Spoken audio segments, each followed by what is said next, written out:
നമസ്കാരം പ്രിയമുള്ളവരെ, എല്ലാവർക്കും ഒരിക്കൽ കൂടി എൻ മീഡിയയിലേക്ക് ഹാർദമായ സ്വാഗതം. അമേരിക്കൻ ദേശീയ ഉപദേഷ്ടാവ് ജെയ്ക്ക് സുളിവൻ തൻ്റെ ഇറാന്റെ ആണവ പദ്ധതിയെക്കുറിച്ചുള്ള റിപ്പോർട്ട് അമേരിക്കൻ പ്രസിഡന്റ് ജോ ബൈഡന് സമർപ്പിച്ചു എന്ന രീതിയിലുള്ള വാർത്തകൾ ചില അന്താരാഷ്ട്ര മാധ്യമങ്ങളൊക്കെ റിപ്പോർട്ട് ചെയ്യുന്നുണ്ട്.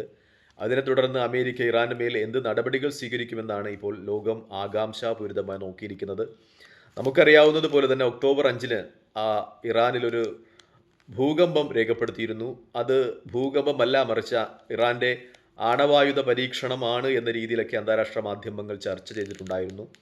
ലോകത്തിൻ്റെ ഏകദേശം മുഴുവൻ ആളുകളും തന്നെ അങ്ങനെ തന്നെയാണ് വിശ്വസിക്കുന്നത്. ഇറാൻ ഒരു സമ്പൂർണ്ണ ആണവായുധ രാജ്യമായി മാറിക്കഴിഞ്ഞു എന്ന രീതിയിൽ തന്നെയാണ് വാർത്തകൾ വരുന്നത്. അപ്പോൾ അതിനെക്കുറിച്ചൊക്കെ പഠിക്കുന്നതിന് വേണ്ടിയാണ് ഇങ്ങനെ ഒരു കമ്മീഷനായി, ഏകാംഗ കമ്മീഷനായി ജെയ്ക്ക് സുളിവൻ നിയമിക്കപ്പെട്ടത് എന്ന വാർത്തകളൊക്കെ ചില അന്താരാഷ്ട്ര മാധ്യമങ്ങൾ റിപ്പോർട്ട് ചെയ്യുന്നുണ്ട്. അദ്ദേഹമാണ് തൻ്റെ റിപ്പോർട്ട് ഇപ്പോൾ അമേരിക്കയുടെ പ്രസിഡന്റ് ജോ ബൈഡന് സമർപ്പിച്ചിരിക്കുന്നത്.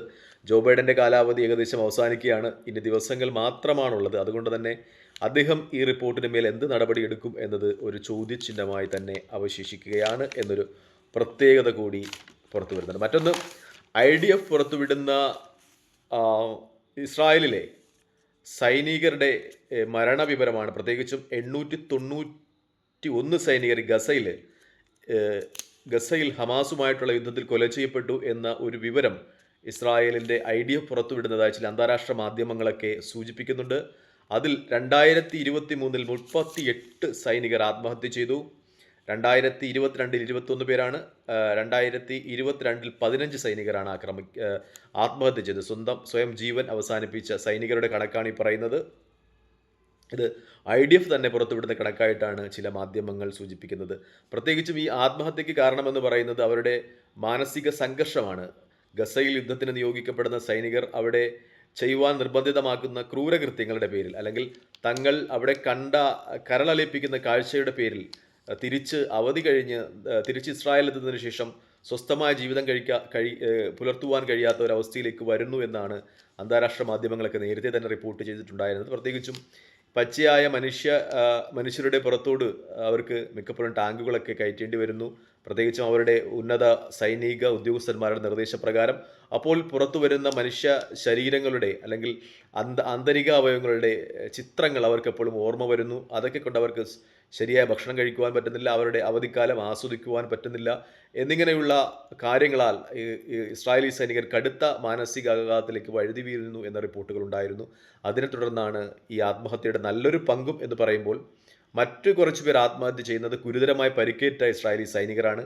അവർക്ക് വേദനയുടെ കാഠിന്യം അതിജീവിക്കുവാൻ കഴിയാതെ, അതുപോലെ ഭാവിയിൽ അവർക്ക് സ്വസ്ഥമായ ജീവിക്കുവാൻ കഴിയാതെ അംഗവൈകല്യവും അതുപോലുള്ള കാര്യങ്ങളും സംഭവിച്ച ആളുകളാണ് ആത്മഹത്യ ചെയ്യുന്നതിൽ മറ്റൊരു വിഭാഗം. അങ്ങനെ ഇസ്രായേലി സൈനികരുടെ ആത്മഹത്യ കൂടുന്നു എന്ന രീതിയിലൊക്കെ അന്താരാഷ്ട്ര വാർത്തകൾ വരുന്നുണ്ട് എന്നത് മറ്റൊരു കാര്യം തന്നെയാണ്. മറ്റൊന്ന്, ഇസ്രായേലി ജൂയിഷ് സെറ്റിൽമെൻറ്റുകളിലേക്ക് ഗസം ബ്രിഗേഡിൻ്റെ ആക്രമണം ഇന്നും ഉണ്ടായി എന്ന രീതിയിൽ വാർത്തകൾ വരുന്നത്. Q-18 എന്ന് പറയുന്ന മിസൈൽ ഉപയോഗിച്ച് ജൂത സെറ്റിൽമെൻറ്റുകളിലേക്ക് ഗസം ബ്രിഗേഡ്, ഹമാസിൻ്റെ ഗസം ബ്രിഗേഡ് ആക്രമണം നടത്തിയതായ വാർത്തകൾ വരുന്നുണ്ട്. അതുപോലെ തന്നെ ഗസയിലെ പോലീസ് മേധാവി കൊല ചെയ്യപ്പെട്ടു ഇസ്രായേലിൻ്റെ ആക്രമണത്തിൽ എന്ന പേര് എന്ന ഒരു വാർത്ത കൂടി പുറത്തു വരുന്നുണ്ട്. അങ്ങനെ അതുപോലെ തന്നെ ഹൂതികളുടെ ആക്രമണം ഇന്നു രാവിലെയും ഇസ്രായേലിൽ ഉണ്ടായതായി പറയുന്നുണ്ട്.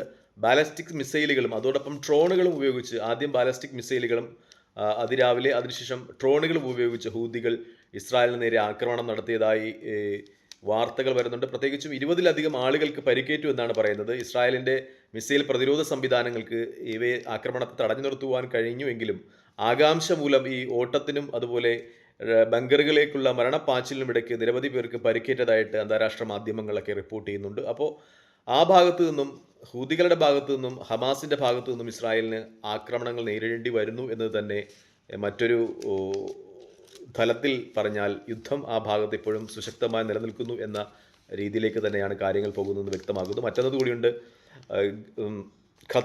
ഖത്തറിൻ്റെ നേതൃത്വത്തിൽ നടക്കുന്ന ചർച്ച ഇന്നും ഇന്നും തുടരുമെന്ന രീതിയിലുള്ള വാർത്തകൾ വരുന്നുണ്ട്. ഹമാസിൻ്റെയും ഇസ്രായേലിൻ്റെയും പ്രതിനിധികൾ അവിടെ എത്തുമെന്ന രീതിയിലുള്ള വാർത്തകളൊക്കെ പുറത്തു വരുന്നതോടൊപ്പം തന്നെ അൽ ജസീറയെ ഫലസ്തീൻ നിരോധിക്കുന്നു എന്ന രീതിയിലുള്ള വാർത്തകളൊക്കെ പുറത്തു വരുന്നു. പ്രത്യേകിച്ച് നമുക്കറിയാവുന്നതുപോലെ തന്നെ ഫത്ത പാർട്ടിയാണ് ഫലസ്തീൻ ഭരിക്കുന്നത് അവർക്ക് ഹമാസുമായിട്ട് തന്നെ കുറച്ചധികം ആഭ്യന്തര പ്രശ്നങ്ങളൊക്കെ ഉള്ളതാണ്. അപ്പോൾ ഹമാസിന് അനുകൂലമായ വാർത്തകൾ വരുന്നത് കൊണ്ടാണ് പ്രത്യേകിച്ചും ഫലസ്തീൻ അതോറിറ്റി അൽ ജസീറ ചാനലിനെ നിരോധിക്കുന്നത് എന്ന രീതിയിലുള്ള വാർത്തകളും പുറത്തു വരികയാണ്. എന്തായാലും ചർച്ചകളും അതുപോലെ യുദ്ധവുമൊക്കെ അതിൻ്റേതായ വഴിക്ക് നീളുമ്പോൾ ഫലസ്തീൻ്റെ ജനങ്ങളുടെ ജീവിതം അത് അതിദാരുണമായി തന്നെ തുടരുന്നു എന്ന് തന്നെയാണ് വാർത്തകൾ പുറത്തു വരുന്നത്. നിരവധി കുട്ടികളാണ് അവശ്യ സാധനമായ പുതപ്പ് പോലും ലഭിക്കാതെ മരണപ്പെടുന്നത് എന്ന രീതിയിലുള്ള വാർത്തകൾ പുറത്തു വരുന്നു. ഇന്നലെയും 3 വയസ്സായ ഒരു കുട്ടിയുടെ ജനാസ നിസ്കാരം അന്താരാഷ്ട്ര മാധ്യമങ്ങളൊക്കെ ചർച്ച ചെയ്തതാണ്. കൊടും തണുപ്പ് അതിജീവിക്കുവാൻ പുതപ്പില്ലാത്തതിൻ്റെ പേരിൽ മരിച്ചു വീഴുന്ന കുട്ടികളുടെ 3ഉം 2ഉം 1ഉം വയസ്സുള്ള കുട്ടികളുടെ എണ്ണം ഗസയിൽ കൂടുന്നു എന്നത് മനുഷ്യ മനസ്സാക്ഷിയെ മരവിപ്പിക്കുന്ന കാര്യമാണ്. പ്രത്യേകിച്ചും ഇസ്രായേൽ തുടരുന്നത് ഒരു പട്ടിണി യുദ്ധമാണ്. ഗസയിൽ അന്താരാഷ്ട്ര നിയമങ്ങളൊക്കെ യുദ്ധ നിയമങ്ങളൊക്കെ കാറ്റിൽ പറത്തിക്കൊണ്ടുള്ള അതിനെയൊക്കെ തൃണവത്കണിച്ചുകൊണ്ടുള്ള ഒരു യുദ്ധ സമീപനമാണ് ഇസ്രായേൽ ഗസയിൽ തുടരുന്നത്.